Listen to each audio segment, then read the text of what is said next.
I don't remember ever having suffered so much in my entire life as in those months before my university enrollment.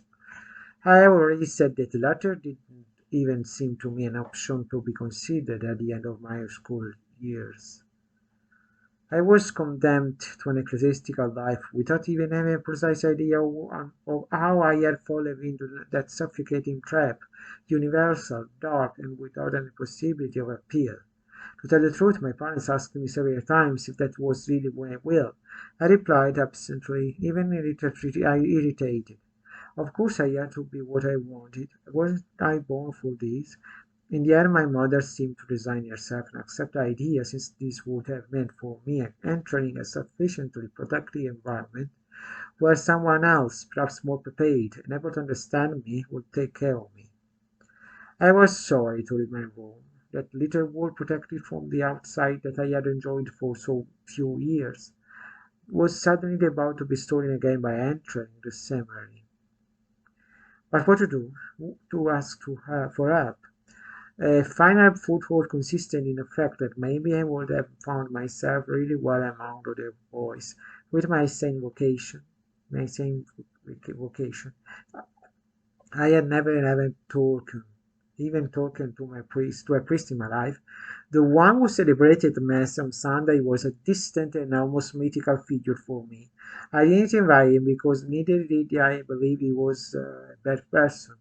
I would undoubtedly have been better. I was the one touched by the sphere, the one chosen by God, and to do His will for the salvation of all men. I don't think it's a rare for a boy raised in indifference and complete solitude, to want to warm up in the light of such reveries. I simply replaced my mother with God, and I felt embrace with that entire crowds of joy. In a very limited space of a moment, the difference is minimal. Faced with my most complete inability to approach the priest to make him share my desire to enter the seminary, my mother decided to go to church to ask for an appointment with a parish priest and talk to him about my vocation. I continued to attend the parish on Sunday early in the morning, so he would have a chance to step aside and ask me for an interview. I was literally distressed. Once after Mass, the sacristan came to call me, kindly asking me to follow him. I guessed why, but I ran away. So also on the following Sunday, in the end, it was the priest himself, annoyed, who came to ask me to follow him before I ran away. I sat trembling at the time, sitting at my usual bench among those of elderly women who had taken a liking to me, even though they never spoke to me. I lived in church like the one that Maestro Salvo had told me was the Father's house. My father, precisely. In that house I was alone. There was no one I loved, and God was so far away.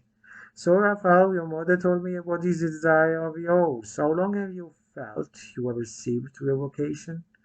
Along with the parish priest in the sacristy, having varied for the first time that routine, that would have immediately taken me from the pews of the church to my paternal grandmother's house. I just wanted to throw up and throw myself into some deep abysmal well. I replied in a whisper, always. Yes, but there may have been a moment when you decided. I made up my mind. I wanted because I know. To tell the truth, now that the ice was broken, the pastor didn't insist too much. He immediately made an appointment to come and visit me at my house to become part of the family. We were still his parishioners, which, however, he almost never saw in church, except for the most important ceremonies of family members and distant relatives. I began to hate him with all my heart. How dare he walk into my room, tell me that this little place I had created for myself was really nice, that he was proud of my excellent grades at school, and that knowing that so well would undoubtedly be appointed my father in the seminary? I didn't know him. Until then, I had believed that priests were sort of officiating angels, and that they had no printed tattooed smile on their brighter faces. In their hands, those gestures of an effeminate softness, corrupted by the fastness and too many comforts of secular life. My father welcomed the priest for the first time With his usual severity, perhaps he recognized him as a person of a higher class, so he humbly invited him, almost crawling, to have lunch with us as often as he wanted. My parents were rather embarrassed during the first interviews, as they had to admit that they didn't know me that well, and that they only knew about my vocation for what little I had recently confessed. God willing, so it will be. One parish priest finally expressed himself a little hesitant. The first step was to accompany me on a visit to the seminary where I was supposed to move. That is no loss. There I will see those who could have become my fellow students. I will meet the director. I will get an idea of the environment. If at the end of your studies you want to pull back, there is no problem. Don't see it as a constraint. Don't hold me during the drive, trying to get a few words out of me. Apparently my eternally gloomy, almost sulky appearance troubled him. I immediately assured him that there was no need to make that qualification. I had to become a priest, and I would have become one without fail. Undoubtedly, or by divine blessing, depending on how you interpret it, the rector of the seminary thought totally the opposite. After requesting a private interview with me and realizing that I couldn't even say a word, he called my parish priest aside and told him that I was absolutely not ready to dedicate my life to God. I was prevented from entering the seminary. At the most, it was possible to attend external courses, and then we will see. When the priest told me about it in the car, it was a cold shoulder for me. Why hadn't the Lord opened the doors to me, inspiring the rector and making everything easier for me? All I was doing was fulfilling his will, right? Another reflection embittered me until then among the members of that ecclesiastical hierarchy that I had considered similar to the angel of the Christian empire. I had done nothing but notice the treacherous mediocre men, victims of their carnal blindness.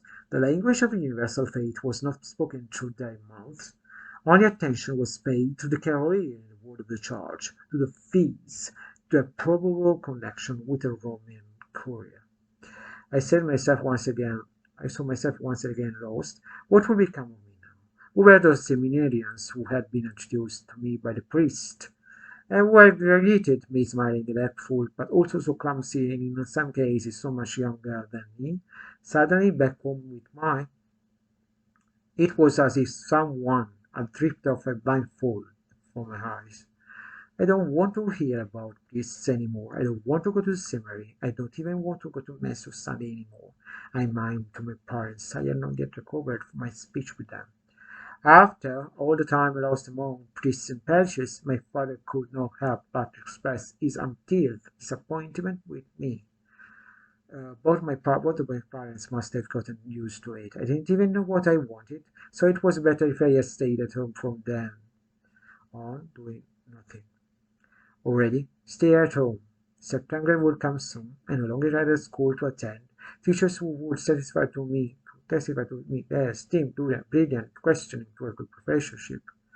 I had only two grandmothers from whom I hated, a mother and a father whom I hated, a life I could not even conceive as my own.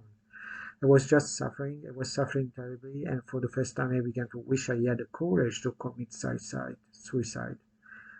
But how? I didn't even know how to do it, how to overcome that devastating sense of helplessness. I came across a university guide that the previous year some post-school guidance tutors had distributed in the high school. I lived through it, pointed my finger at random and incredibly coveted faculty of letters and philosophy of the Federico II of Naples. Why not try? I no longer have a god, I no longer have anyone. So, desperate, I almost forced my parents, who at first didn't want to know about it, to prepare the documents for my sudden, lightning fast, and not at all premeditated university enrollment. What was I going to run into? I didn't, I didn't even imagine an answer. It only mattered to suffocate that devastating sense of uncertainty that made me miss the ground under my feet. nullifying even the last species of a violated identity. I was ready to say goodbye to religion. This is not the thing. It had been a part of my life for too long for me to dismiss it on the spot. Only I began to frequent the frequented sanctuary of Pompeii, much larger and more impersonal during the Sunday Mass. This would have allowed me to avoid any contact with the parish priest of my country. After his mother broke the news of my refusal to enter the seminary, um, he reacted with too much surprise. He was probably very close to the relief of getting rid of a confused boy with too many crickets in his head. In the meantime, I was deluding myself that I was breathing again. Perhaps I was wrong from the beginning. Perhaps God had planned other paths for me, or the same directed to universal glory. Year after year, I continued to pray and to go to Mass, but more and more reluctantly. As time passed and the last glimmers of hope faded in my life, it became clear to me that I really was alone, and that there would never be anyone next to me, mentally or not, to protect and advise me during the probable 50 years of life that awaited me. After Mirko and John disappeared for my 18th birthday, I could only count on the intermittent presence of Malak, my imaginary guardian angel. Basically, I felt stupid one day. In a fit of rage, I tore to pieces the cross that had been hung of my childhood at the bedside of my cot. I left the shattered wooden house next to the door, almost like a symbol that was half gloomy, half satanic. My mother would come by to collect the crime a few hours later. She will never mention it to me. Thank you for listening to me. See you in the next video.